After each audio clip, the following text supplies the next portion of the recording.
The archaeological site in Hagolan may be small in size, but it contains some of the core elements of civilization. This year, a group of archaeologists and volunteers from Israel and France gathered to excavate the site and to continue research into the Neolithic period site associated with a unique culture called the Yarmoukhian culture, named after the Yarmouk River, which now stands between Israel, Jordan, and Syria. Hagolan is one of the most important Neolithic sites in the Near East because he has one of the thickest stratigraphic sequences for the 7th millennium calibrate BC, and the preservation of the site is one of the best for the period. So that's why it's so important, because the architecture is so well preserved and the amount of remains are very, very impressive. We found thousands of flint, a lot of pottery, several figurines already, some of them are complete. So the fact that the site is so well preserved makes it really important for better understanding the history of the Neolithic societies in the Levant. The first excavations of the site took place in the 1960s. During the 1990s, Professor Yosef Garfinkel of the Hebrew University uncovered outstanding finds in the site which redefined the Neolithic period, the final stage of the Stone Age, which dates back to around 8,000 years ago. Here we have the earliest courtyard houses in the world, we have the earliest streets in the world, we have also a well for water, and this tells you about very sophisticated social organization. It's not just small families that each one organized by himself, we have a community, and the community dictating how the street will look like, how the houses will look like, and even the religion.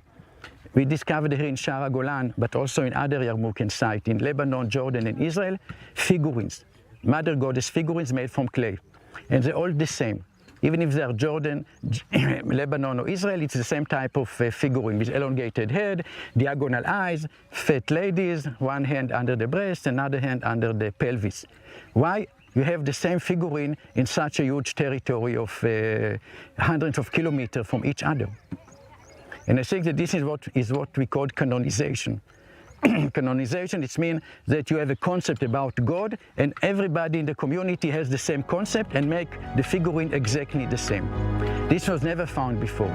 The figurines found in Shaar Hagolan are now displayed at the nearby Yarmoukhian Culture Museum. Dating back to the 6 to 7 millennia BCE, they may point to the role of women in this culture and suggest a different set of rituals from what we expected. I like to consider that they're women maybe of a certain age, that they're mothers, they've already had children. If you look at the clay figurines, they have a certain body shape that may indicate that, with larger hips and buttocks and so on, and they're seated in a way that suggests that they're seated, they have some kind of authority to them. So maybe it's the mother, it's very important in societies like this, maybe to have the matriarch or the older woman who has some of the knowledge of the community. She keeps the knowledge of who is related to who, or she keeps the knowledge of where the special patch of clay is that they make pottery, or the special patch of herbs that they use to, keep themselves healthy and so on. So maybe it's related to that, or maybe it's an ancestry even farther back than that. The site is located on cultivated land near the kibbutz, something that makes access a little difficult for the standard visitor. The team hopes to continue their mission for the next few years and then open it to the public. There are two options.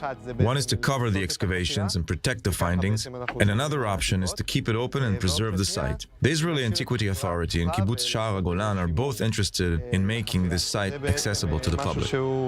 This is a joint project of the Israeli Antiquities Authority and the French National Center for Scientific Research. Researchers hope to find more clues which may shed light on the Yarmoukhian culture and its connection to the cradle of urbanization, and perhaps even the beginning of religion.